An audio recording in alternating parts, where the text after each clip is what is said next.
la production américaine de grandes cultures, enfin céréales et oléagineuses. Donc aux États-Unis, la principale céréale, c'est le maïs, en quantité. Le principal oléagineux, c'est le soja, d'accord. Donc le maïs est utilisé encore très largement pour l'essentiel en alimentation animale, il est également exporté.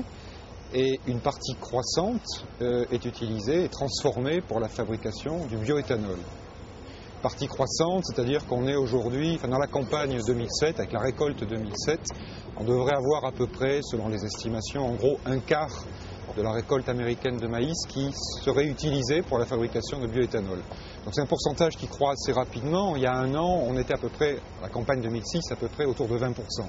Et on prévoit qu'on pourrait monter dans les prochaines années autour de peut-être 35% d'ici peut-être 4-5 ans, quelque chose comme ça. Donc c'est une part encore minoritaire, mais qui croît très fortement, alors que les autres utilisations sont grosso modo relativement stables.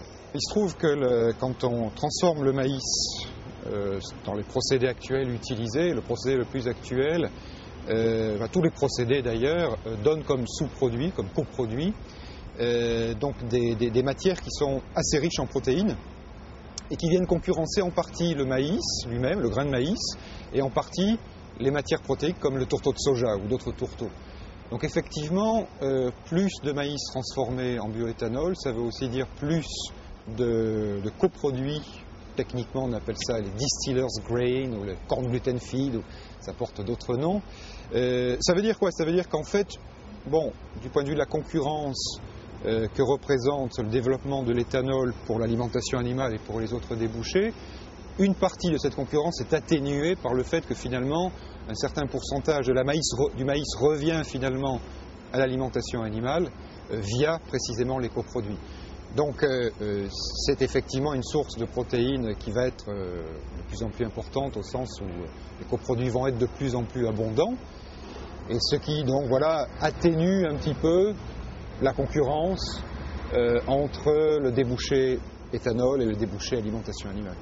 Depuis maintenant pratiquement 25 ans à peu près, plus que ça même, depuis la fin des années 70, les États-Unis ont lancé un programme éthanol carburant. Donc c'est ancien. Il se trouve que ce programme est monté en puissance. L'État fédéral, si vous voulez, donne des incitations sous forme essentiellement fiscale. C'est-à-dire que la taxe sur les carburants est réduite quand on incorpore du bioéthanol ou du biodiesel qui vient du soja, de l'huile de soja. C'est pas nouveau, ces incitations existent depuis longtemps. En 2005, on a renforcé le marché du bioéthanol en instaurant une quantité minimale qui doit être incorporée dans les carburants. Une quantité minimale de biocarburants, bioéthanol, biodiesel, qui doit être incorporée dans l'essence pour l'éthanol ou dans le gazole pour le biodiesel. Quand on regarde les chiffres de production, on s'aperçoit qu'en fait, ce seuil minimum, alors qui est fixé chaque année jusqu'en 2012, depuis 2006, va très probablement être dépassé avant 2012, qui est le sommet de ce seuil. Par ailleurs, le Congrès débat actuellement d'un projet de loi sur l'énergie qui vraisemblablement aboutira d'une manière ou d'une autre à favoriser encore, renforcer encore la demande en biocarburant. Par ailleurs, le président Bush lui-même, il y a quelques mois, au mois de mai dernier, et même un petit peu avant d'ailleurs, avait annoncé quelques mesures, ou en tout cas une impulsion politique encore plus forte en faveur des biocarburants. Donc tout concourt politiquement aux États-Unis à renforcer à assez court terme ce marché des biocarburants qui déjà se porte bien.